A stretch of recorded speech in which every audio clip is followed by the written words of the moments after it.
So I've brought us to the microbit.org website, and here's a quick overview of the microbit. It has inputs and outputs, which are these pins here at the bottom of the microbit. Inputs are used to sense things, and outputs are used to control things.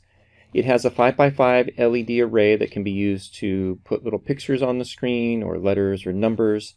It has two programmable buttons, accelerometers, magnetic sensors, a light sensor, temperature sensor. It has Bluetooth, and the main thing we're going to be using is the built-in radio. Alright, so we're ready to program the microbit for the first time. What we're going to do is we're going to plug this USB cable into the back of the microbit, and the other end of the USB cable we're going to plug into our computer. Here's the back of the microbit. The USB connector is right next to the reset button, and now we're going to plug it into our computer. So next, just go to Google and type in makecode.com. And you'll notice you'll end up at this website, and there's a picture of a microbit there. Click on that picture of the microbit.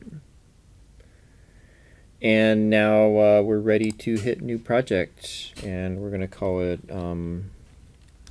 program. Alright, so here we are in the programming environment, and we are ready to program our microbit for the first time. Programs have certain common characteristics regardless of what kind of language they're in.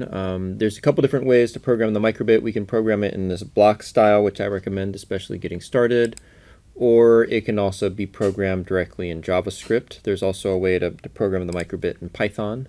If you go to the website, you can see how to do that. But let's just make a really simple program to get us started. So this is the programming space, and then over here we have some different categories of programming blocks that we can use. And to the left is a picture of the microbit that runs a simulation of the program. If we hit this arrow, we can create a little bit more programming space for ourselves by not showing the simulator.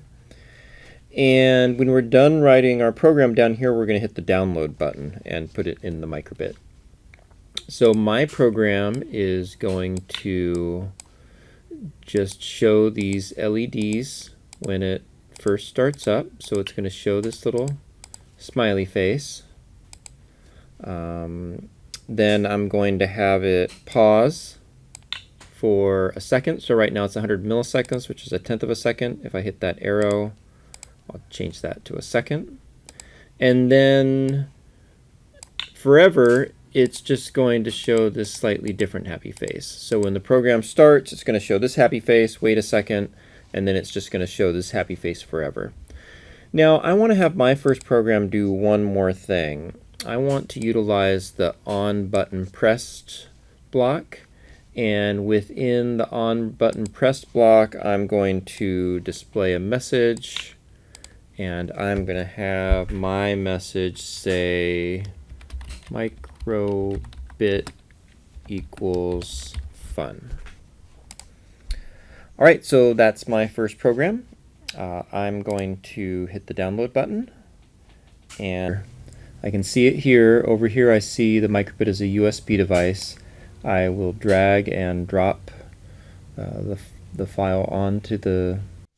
Now that I've programmed the microbit, it can operate independently of the computer. So it's just plugged into some batteries. I'm going to hit the reset button so the program starts over. And there it is. It's doing its thing. If I hit button A, I get my message, and I have programmed my microbit.